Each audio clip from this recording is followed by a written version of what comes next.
بسم الله الرحمن الرحیم. به نام خداوند بی اندازه مهربان نهایت بارش.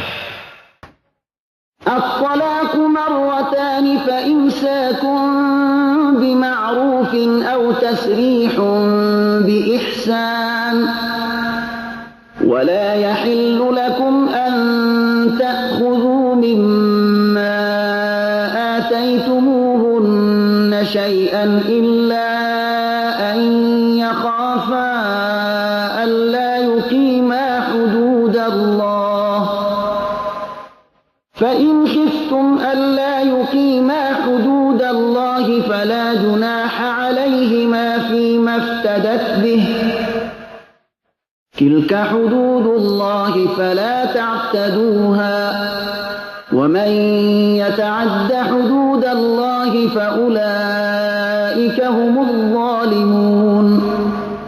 طلاق رجعی دو بار است. سپس یا نگه داشتن است به وجه پسندیده یا رها کردن است به نیکویی و برای شما مجاز نیست که چیزی را که به زنان خیش داده اید بازگیرید مگر این که زن و شوهر بترسند که احکام خداوند را مراعات کردن نتوانند.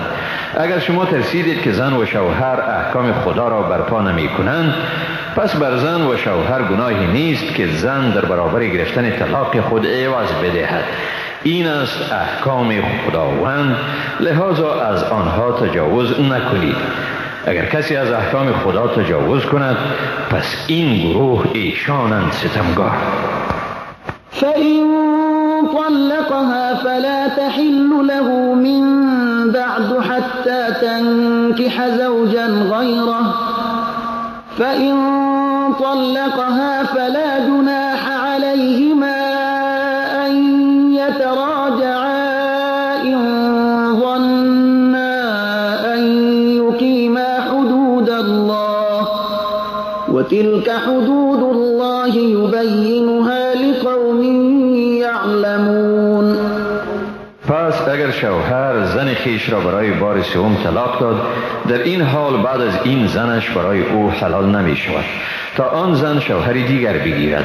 سپس چون شوهر دوم وی او را طلاق داد در آن صورت بر هیچ یک از طرفین گناهی نیست اگر به نکاح رجوع کنند به شرطی که احساس کنند که می توانند احکام خدا را برپا دارند و این است احکام خدا که آن را برای مردم آگاه بیان می کند.